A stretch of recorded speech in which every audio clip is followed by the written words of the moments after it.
more farmer-led stuff coming up now from Anna. Sorry, I've got the wrong bit of paper here. So our next speaker is Anna Nelson.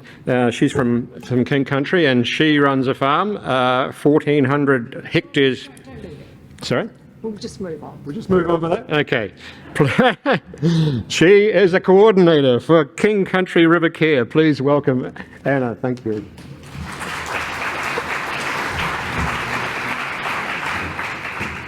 Thanks, John. Kia ora tātou. Thank you, everyone. Thank you for the opportunity to share a little about King Country River Care's journey.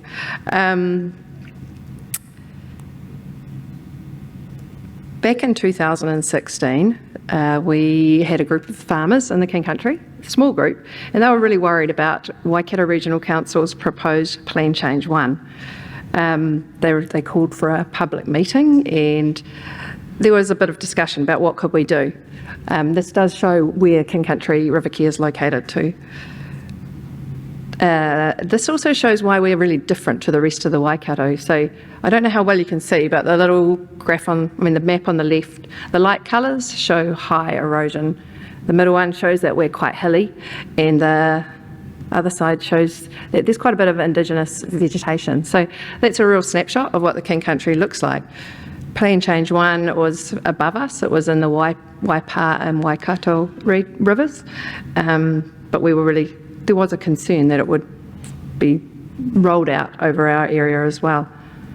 So a couple of years later, they were still talking about it, and as farmers do, and it was suddenly, I guess it was becoming more real.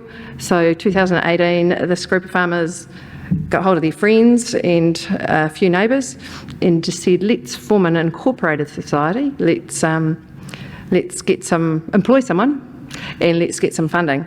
They plagiarised Huranui's incorporated society rules, thanks Ben and Josh.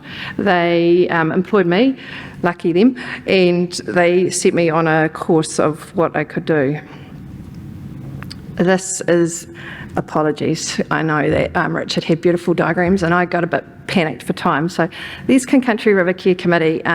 It's all volunteers, it's pretty much all farmers, and if I'm honest, it's fairly white and fairly male dominated. We have 11 sub-catchment groups now that all have a representative. Someone from one of those sub-catchment groups is up on the committee, and that works most of the time.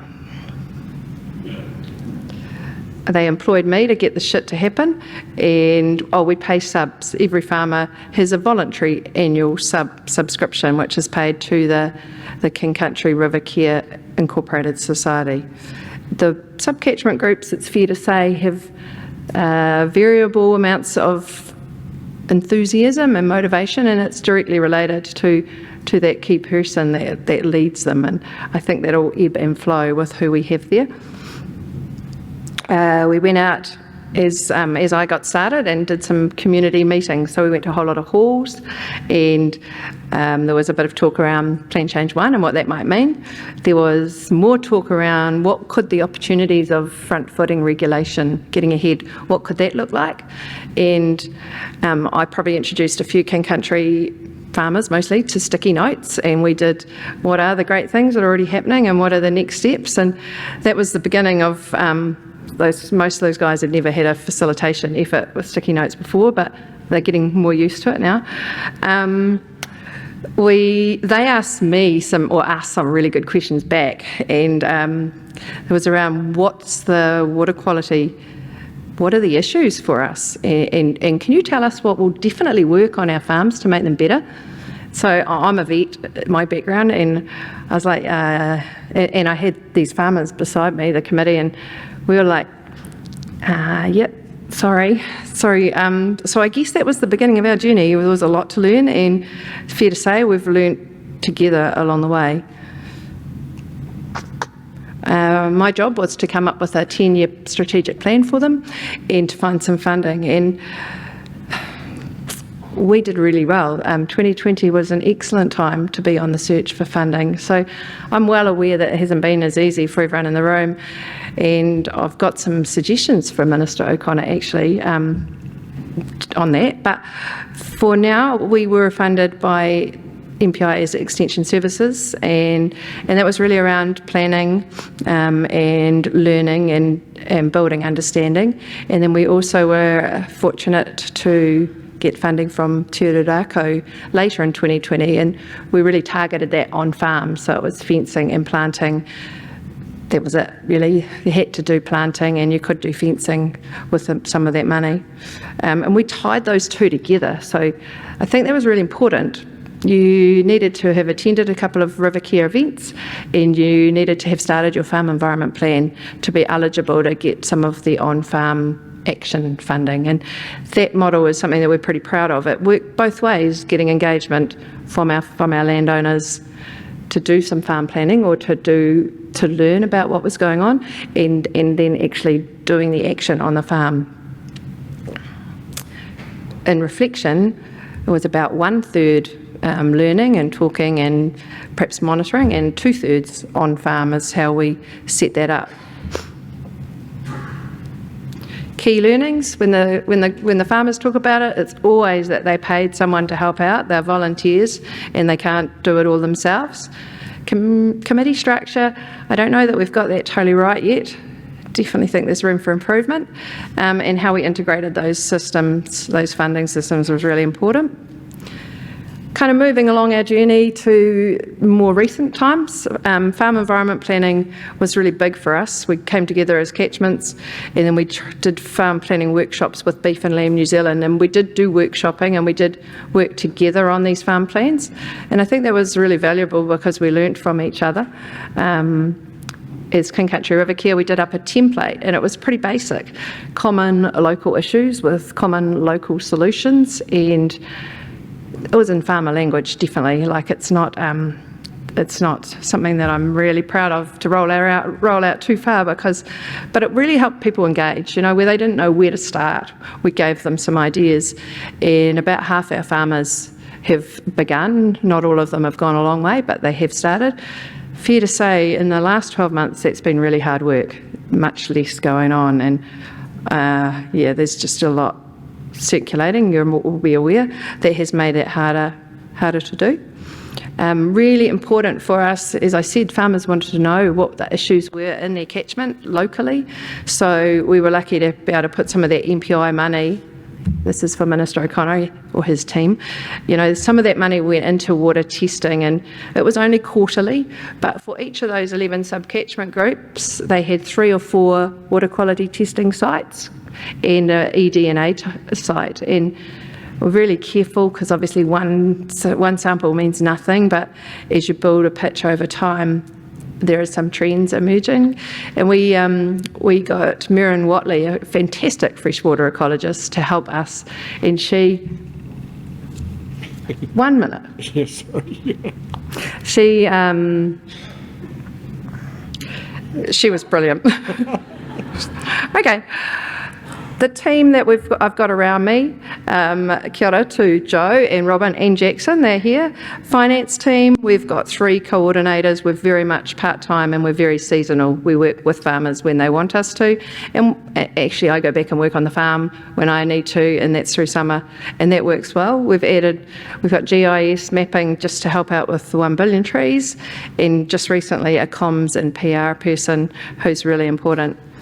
I probably haven't got time to talk about tension, but there is quite a bit, and it's really healthy, I think, for a really sort of undiverse looking committee. We have a lot of tension. There's guys that want to be governors and guys that want to do shit, and how you manage that between them, and that's high vision people, and then people that are really concerned about what next month's activities. So we manage that all as one, but it's quite challenging. There's the people that want more planning, more talking, and then there's the people that are desperate to do. Farmers are doers, so mostly they're into that side. There's more tension, but I won't talk about them. it makes us seem bad. That's a little example of our water testing and how we present it. It's really important. The farmers needed something they could interact with and understand. So coloured icons on their map, and they can see exactly where a site is relative to them. I think there's 5 that were funded by the Regional Council prior to us, and then all the others that don't have a white arrow are what we've added. King Country Kickstart, that's our 1 billion trees funding. You have to read that really quickly. Sediment traps in hill country that is supported by Our Land and Water with one of the groups. Really cool project looking at how to hold on to sediment. Forest grade natives is a new one that we did this winter, funded from our members' funds, and looking at how to reduce the cost of establishment for natives in hill country mostly. Farm plans worked, testing, teamwork, okay. Catchment-based solutions, I'm really keen to learn from everyone here about what we can do better and going forward. Climate, around the climate and greenhouse gas emissions, sequestration. We've got lots still to do on pests, weed pests and predators, but I think there's opportunities, and it's only limited by our imagination what we can come up with. Connecting and promoting. So we've got a website now. It's taken a bit of time. It's not my strength, probably, the promotion of our group, but we are going to focus on that now. And I think as a collective, that's really important. We need data, we need information to do that, and that leads to that digital farm planning, and what does that look like in the future, and how can we pull together not just on our farm but across our little sub-catchment, and then perhaps our whole group and the wider community that's in the room. Minister O'Connor, that's for you too. Partnerships and succession, and they kind of come together, and we need to work. We've got a lot to do with Maniapoto and with our local regional council. We need more time, more focus on those relationships. And succession is around our committee.